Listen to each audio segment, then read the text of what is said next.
বন্ধুসকল, আজি আমি আপোনালোকক লৈ যাম দক্ষিণ পূব এছিয়াত অৱস্থিত অতি সুন্দৰ দেশ ছিংগাপুৰলৈ। ইয়াক দ্য ৰিপাব্লিক অফ ছিংগাপুৰ বুলি কোৱা হয়। ইয়াৰ স্থলসীমা কেৱল মালয়েছিয়াৰ সৈতে সংযুক্ত হৈ আছে, যি প্ৰায় 1640 কিলোমিটাৰ এৰিয়াত বিস্তৃত হৈ আছে। ইয়াৰ উপৰিও ছিংগাপুৰৰ চাৰিওফালে মালাক্কা জলদ্বীপ আৰু দক্ষিণ চীন সাগৰ আছে, যিয়ে ইয়াক মালয়েছিয়া আৰু ইণ্ডোনেছিয়াৰ দৰে চুবুৰীয়া দেশৰ সৈতে সংযোগ কৰে। ক্ষেত্ৰফলৰ পৰা চালে ছিংগাপুৰ এছিয়াৰ 50 সংখ্যক আৰু বিশ্বৰ 190 সংখ্যক দেশ। ইয়াৰ মুঠ আয়তন 7343 বৰ্গ কিলোমিটাৰ, যিটো ভাৰতৰ আটাইতকৈ সৰু ৰাজ্য গোৱাতকৈও 5 গুণ সৰু।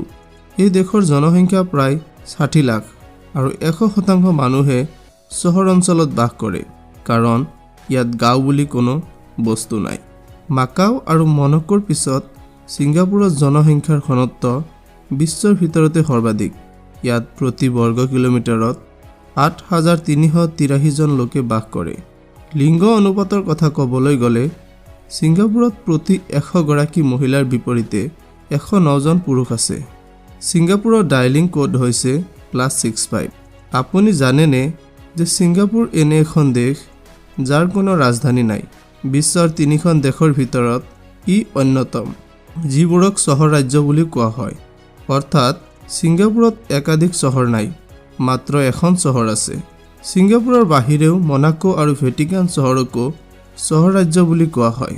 ভাষাৰ কথা ক'বলৈ গ'লে ইংৰাজী, মালাই, মেণ্ডাৰিন আৰু তামিল ইয়াৰ 4টা চৰকাৰী ভাষা।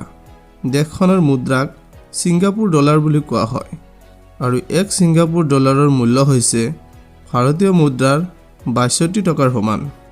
ধৰ্মৰ দৃষ্টিকোণৰ পৰা চালে সকলো ধৰ্মৰ মানুহ ছিংগাপুৰত পোৱা যায় আৰু তেওঁলোকৰ নিজৰ নিজৰ ধৰ্ম পালন কৰাৰ সম্পূৰ্ণ স্বাধীনতা আছে। ইয়াৰ মানুহে ইজনে সিজনৰ ধৰ্মক বহুতো সন্মান কৰে আৰু একেলগে থাকে। ছিংগাপুৰৰ 26% লোক বৌদ্ধ, 17% মুছলিম, 17% খ্ৰীষ্টান, 8% হিন্দু আৰু বাকী থকা লোকসকলে অন্য ধৰ্ম অনুসৰণ কৰে। আপুনি জানেনে যে ছিংগাপুৰ হৈছে জলপ্ৰপাতৰ ভূমি? বিশ্বৰ আটাইতকৈ ডাঙৰ কৃত্ৰিম জলপ্ৰপাত ৰেইন ফৰ্টেক্স, যাৰ উচ্চতা প্ৰায় 40 মিটাৰ আৰু ই জুৱেল চাংগি বিমানবন্দৰত অৱস্থিত। ছিংগাপুৰক দ্বীপৰ চহৰ বুলি কোৱা হয়, কাৰণ ইয়াতে মুঠ 74টা দ্বীপ আছে। বিশ্বৰ 4ৰ্থ নিৰাপদ দেশ হিচাপে বিবেচিত হৈছে ছিংগাপুৰ। ইয়াৰ লগতে বিশ্বৰ একমাত্ৰ দেশ যিয়ে নিজৰ ইচ্ছাৰ বিৰুদ্ধে স্বাধীনতা লাভ কৰিছিল, যেতিয়া 1965 চনত মালয়েছিয়াৰ পৰা পৃথক হৈছিল। কিন্তু ইয়াত থকা নিয়ম নীতিবোৰো অতি কঠোৰ। উদাহৰণস্বৰূপে, ইয়াতে ৰাজহুৱা স্থানত থু পেলালে $1000 জৰিমনা ভৰিব লাগিব। 1992 চনৰ পৰা চুইংগামৰ ওপৰত সম্পূৰ্ণ নিষেধাজ্ঞা আৰোপ কৰা হৈছে।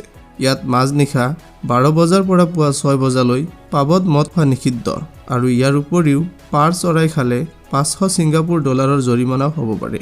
ছিংগাপুৰত যদি আপুনি অনুমতি অবিহনে কাৰোবাৰ ৱাইফাই ব্যৱহাৰ কৰে, তেন্তে ইয়াক হেকিং বুলি গণ্য কৰা হয় আৰু $1000 জৰিমনা বিহা হয়। ছিংগাপুৰৰ প্ৰায় 50% অঞ্চল সেউজীয়াৰে আবৃত। মহানগৰ হোৱাৰ পিছতো ই বিশ্বৰ অন্যতম সেউজীয়া চহৰ। ছিংগাপুৰত নাইট ছাফাৰী, বিশ্বৰ প্ৰথমখন নিশাচৰ বন্যপ্ৰাণী উদ্যান, য'ত দৰ্শনাৰ্থীয়ে নিশাৰ ভাগত জীৱ-জন্তুবোৰক নিজৰ প্ৰাকৃতিক বাসস্থানত পৰ্যবেক্ষণ কৰিব পাৰে। ছিংগাপুৰত তেল বা ধাতুৰ দৰে কোনো প্ৰাকৃতিক সম্পদ নাই। ইয়াৰ অৰ্থনীতি বাণিজ্য, উদ্ভাৱন আৰু বিত্তীয় সেৱাৰ ওপৰত লাভৱান হয়। গতিকে বন্ধুসকল, আজিৰ ভিডিঅ'টো চাই কেনেকুৱা পালে? যদি ভিডিঅ'টো ভাল লাগিছে তেন্তে চেনেলটো লাইক, শ্বেয়াৰ আৰু ছাবস্ক্ৰাইব কৰিবলৈ নাপাহৰিব, কাৰণ আমাৰ চেনেলটো হৈছে নতুন আৰু আপোনালোকৰ ছাপৰ্টে আমাৰ চেনেলটোক আগুৱাই লৈ যোৱাত সহায় কৰিব।